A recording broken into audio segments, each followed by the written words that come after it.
Welcome to my channel BIM believe in magic. हाँ friends, आज मैं आपके सामने एक नया टॉपिक लेकर के आई हूँ, रिलेशनशिप। तो आज मैं आपसे यहाँ पे हर तरीके के रिलेशनशिप के बारे में बात करूँगी और उसमें जो भी मनमुटाव हैं या उसमें जो भी अंडरस्टैंडिंग की प्रॉब्लम्स है उनसे रिलेटेड रेमेडीज़ के बारे में बताऊँगी।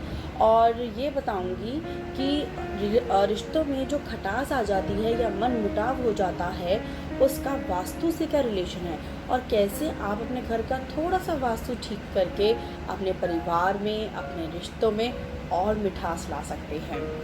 तो फ्रेंड्स, यहाँ पर रिलेशनशिप का मतलब है कि हम किसी एक इंसान के साथ किस तरीके से रहते हैं, उसके लिए कैसा फील करते हैं, या फिर दो इंसानों के बीच का मैत्रीपूर्ण या फिर प्रेम युक्त संबंध। तो फ्रेंड्स, यहाँ पर ये होता है कि रिलेशनशिप में हम सबसे पहले बहुत ज़्यादा एक्सपेक्टेशंस रख लेते हैं। तो हमें यहाँ पे ये चाहिए कि हमें अपनी एक्सपेक्टेशंस को थोड़ा लिमिट करना चाहिए, कुछ चीज़ों को लेट गो कर देना चाहिए। मेरे हिसाब से अगर कोई भी दो व्यक्तियों का रिलेशनशिप है तो उन दोनों को एक दूसरे के प्रति, चाहे वो कोई भी रिलेशनशिप हो, माँ बेटे का हो सकता है, बहन बहन का हो सकता है, अपने लिए क्राइटेरिया फिक्स करना चाहिए कि मुझे इस इंसान से ये क्राइटेरिया, ये 3 बातें बेहद ज़रूरी हैं कि रिश्ते में ये 3 बातें रहें या फिर ये 4 बातें रहें। अगर हम वो क्राइटेरिया फिक्स्ड कर लेते हैं अपने लिए कि हमारे लिए ये फिक्स है, हमें ये 3 चीज़ें बहुत इम्पॉर्टेंट हैं, और इसके अलावा अगर इन 3 बातों में से किसी बात पे लड़ाई होती है, बहस होती है, तो आप उसको सुलझाएं, बात करें, लड़ाई ना करें ऑफ कोर्स, लेकिन उसको सॉल्यूशन निकालने की कोशिश करें।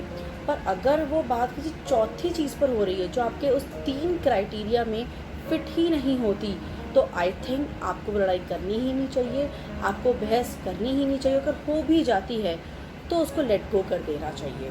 अब जैसे रोज़मर्रा की ज़िंदगी में हम कितने सारे रिश्ते निभाते हैं, कितने सारे रिश्तों को अपने साथ लेके चलते हैं।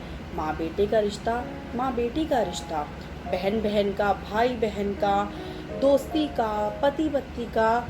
तो ऐसे बहुत रिश्ते हैं जो हमारे लिए बहुत ज़्यादा वैल्यू करते हैं और हम उनको अपने साथ लेकर के चलते हैं। तो अब मैं आज इस वीडियो में आपको यही बताऊंगी कि अगर इन रिश्तों में, इन रिलेशनशिप में कुछ भी मनमुटाव आ जाता है या कुछ भी अंडरस्टैंडिंग में कमी आ जाती है तो उसको हम कैसे ठीक कर सकते हैं। तो सबसे पहले तो आपको ये करना चाहिए कि आप अपने लिमिटेशंस को थोड़ा अपनी एक्सपेक्टेशंस को थोड़ा लिमिटेशन में लाएं। कि एक्सपेक्टेशन को लिमिट में करेंगे तो ना ज़्यादा आपकी एक्सपेक्टेशंस बढ़ेंगी और ना आप सामने वाले इंसान से ज़्यादा खफा होंगे, ना ही उसके ज़्यादा आप नाराज़गी शो कर पाएंगे। एंड सेकंड चीज़ है, आपको चीज़ों को लेट गो करना चाहिए। थोड़ा लाइफ में सेंस ऑफ ह्यूमर बढ़ाना चाहिए।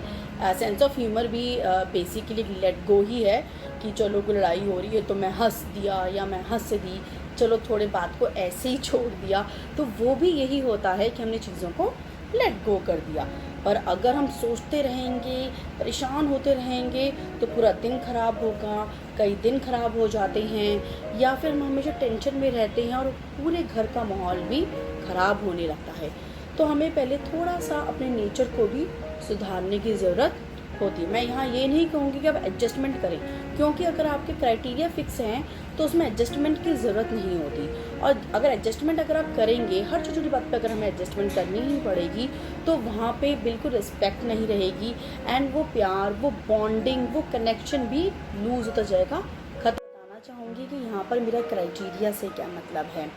अब क्राइटेरिया से यहाँ पे मेरा ये कहने का मतलब है कि फॉर एग्ज़ाम्पल अगर कोई भी 2 जनों का रिलेशनशिप है और हम वो 2 जने अपने लिए ये क्राइटेरिया फिक्स कर लेते हैं कि मुझे इस रिलेशनशिप में ट्रस्ट, रिस्पेक्ट, केयर, फिर अंडरस्टैंडिंग, फिर लव, फिर सुंदर होना, कोई इंसान ब्यूटीफुल है या हैंडसम है, या वो कितना कमाता है या कमाती है, आदि चीज़ें हम उसके लिए सोचेंगे।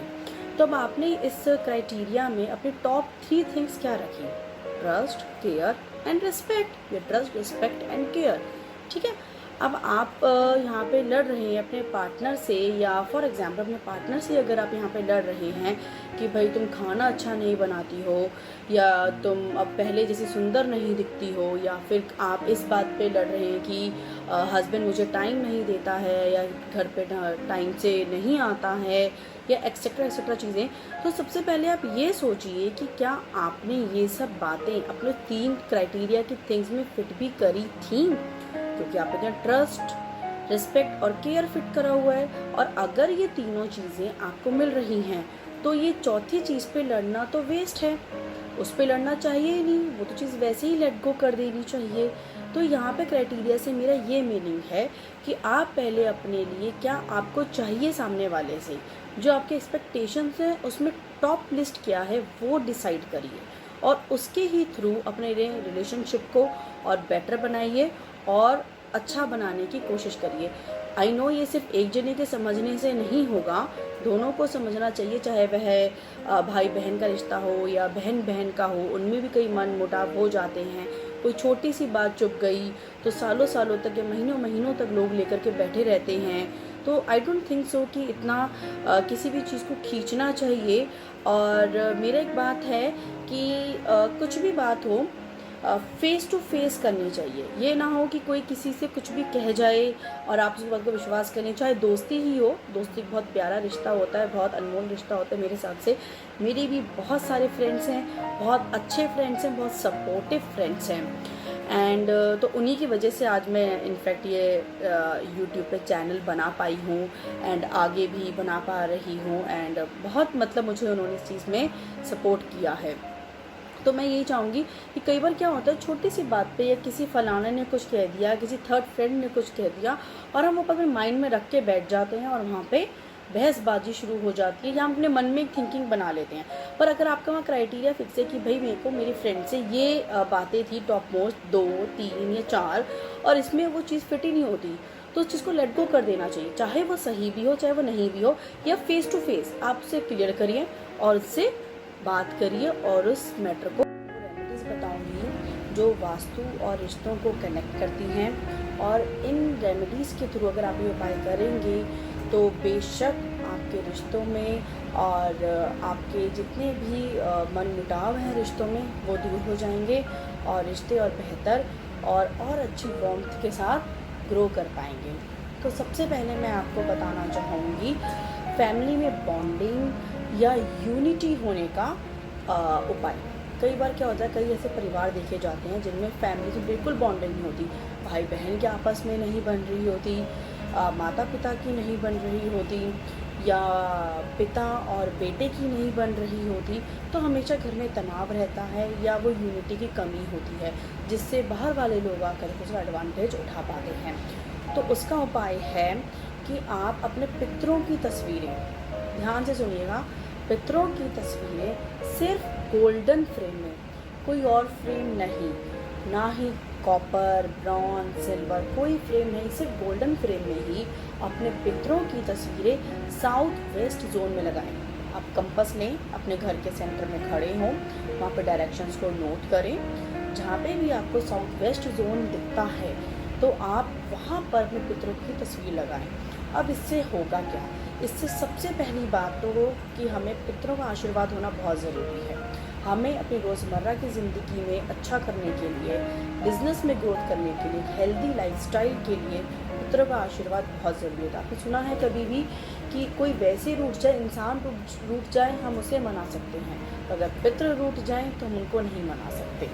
तो मेरी आपसे यही दरख्वास्त है कि जिनके घर में अगर नहीं भी लगी हैं तस्वीरें तो कृपया आप उसे साउथ वेस्ट डायरेक्शन में ज़रूर लगाएं, वो भी गोल्डन फ्रेम में। इससे आपके घर में यूनिटी बनी रहेगी, वो एकता बनी परिवार में बॉन्डिंग बनी रहे, फैमिली में अच्छा रिलेशन रहे। इसके लिए एक और रेमेडी होती है कि शिव परिवार की फ़ोटो हमें घर में लगानी चाहिए। शिव परिवार की फ़ोटो हमें नॉर्थ ईस्ट डायरेक्शन में लगानी चाहिए, नॉर्थ ईस्ट जोन में लगानी चाहिए। ऐसा करने से क्या होता है, अगर घर में किसी भी तरीके की कोई परेशानी आ जाती है या घर वालों पर सडनली कोई प्रॉब्लम आ जाती है तो परिवार के लोगों में एक बॉन्डिंग बनी रहेगी और वे लोग उस प्रॉब्लम का सलूशन साथ बैठ के अच्छे से समझ करके निकालेंगे, कोई भी अपने अपने सुझाव पर नहीं अड़ा रहेगा, एक एकता बनी रहेगी। तो शिव परिवार की फ़ोटो भी नॉर्थ ईस्ट डायरेक्शन में लगाना बहुत ही ज़्यादा लाभकारी होता है। आज की बहुत ज़्यादा इम्पॉर्टेंट और महत्वपूर्ण टिप, इस रेमेडी में आपको क्या करना है, ये उनके लिए है, वो गृहिणियाँ, वो लेडीज़ जिनकी खासकर अपनी माँ से या अपनी सासू माँ से नहीं बनती है। वैसे ये रेमेडी कोई भी कर सकता है, चाहे भाई भाई की नहीं बन रही है, बहन बहन की नहीं बन रही है, वो रेमेडी कर सकता है। पर हाँ, पति पत्नी नहीं कर सकते हैं, यह ध्यान रखिएगा।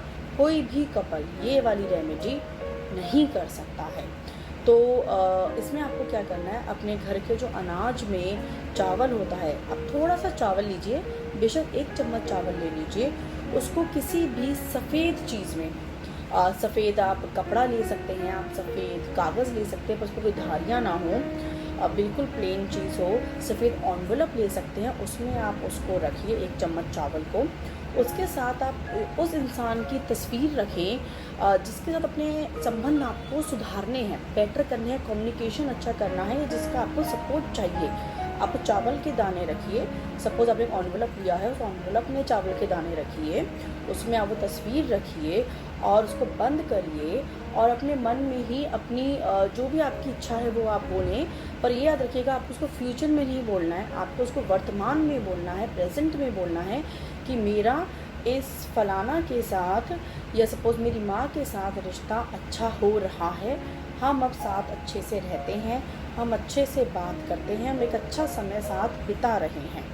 ऐसा सोचते हुए आपको उस लिफाफे को नॉर्थ वेस्ट डायरेक्शन में कोई भी अलमारी हो, ड्रॉर हो, वहाँ छुपा के रख दीजिए, ताकि वो ड्रॉर या वो अलमारी जल्दी खुलती ना हो, बार बार उसको ना खोला या बंद किया जाता हो। तो नॉर्थ वेस्ट डायरेक्शन में आप वहाँ पर उसको छुपा कर रख दीजिए। बेशक आप देखेंगे कुछ ही टाइम में आपका रिश्ता सुधरने लग जाएगा, पर आप इसे कोई जादू टोना मत समझिएगा कि उस इंसान के लिए रख दिया तो वो बस मेरे ही हिसाब से चलेगा, मेरे को ही सपोर्ट करेगा, ऐसा कुछ नहीं होगा। ये सिर्फ इतना है कि नॉर्थ वेस्ट डायरेक्शन जो है वो मून की डायरेक्शन होती है, और मून जो होता है वहाँ पे अगर उसकी एनर्जी कम है तो ये जो चीज़ है, ये जो हम उपाय कर रहे हैं, ये उस एनर्जी को बढ़ाएगा और पावरफुल बनाएगा। तो उससे क्या होगा, आपका रिलेशन बेटर होगा, कम्युनिकेशन और बेटर होगा, और आपको वो रिश्ता निभाने में और ज़्यादा अच्छा लगेगा और आपके रिश्ते में और ज़्यादा मिठास होगी। अब मैं बात करती हूँ हल्दी के पौधे की। अब हल्दी का पौधा आप घर में कहीं भी लगा सकते हैं, ऐसा मैंने कई बार सुना है, कई बार लोग कहते हैं कि हल्दी का पौधा नहीं लगाना चाहिए, पर मैं आपको बताती हूँ वास्तु के हिसाब से हल्दी का पौधा ज़रूर लगाएं। वह आपके घर में प्रॉस्पेरिटी लाएगा, वह आपके घर में खुशियाँ लाएगा, वह आपके घर की ग्रोथ बढ़ाएगा। तो हल्दी का पौधा आप किसी भी डायरेक्शन में लगा सकते हैं। और एक और बात प्लीज़ ध्यान से सुनिएगा, यह कोई भी उपाय मैरिड या अनमैरिड कपल नहीं कर सकते। उनके लिए मैं अलग से वीडियो बनाऊंगी, उस रिलेशनशिप पर मैं अलग से वीडियो बनाऊंगी, उसके उपाय भी अलग से बताऊंगी। तो ये जो होंगे हमारे फैमिली के बॉन्डिंग के, भाई बहन, माता पिता, या फिर माता बेटी, बेटी पिता, कोई भी ऐसे रिश्ते होंगे तो आप उनके लिए सारी रेमेडीज़ कर सकते हैं। तो ये था मेरा आज का वीडियो। होप सो आपके सारे रेमेडीज़, ये सब बातें अच्छी लगेंगी एंड आपको ये बहुत पसंद भी आएंगे। So please like and share my videos, subscribe my channel. अगर आपने अब तक सब्सक्राइब नहीं किया है तो प्लीज़ सब्सक्राइब माय चैनल। अपने दोस्तों को बताएं, फ्रेंड्स को बताएं, अपने उनको बताएं, रिलेटिव्स को बताएं, ताकि आप मेरे वीडियो ज़्यादा ज़्यादा शेयर कर सकें और लाइक कर सकें। So thank you so much. मैं नेक्स्ट वीडियो में फिर से आऊँगी कुछ नए ज्ञान के साथ, कुछ नई बातों के साथ, किसी नए टॉपिक के साथ। Hope so you all like my video. Till then, bye bye, see ya, take care.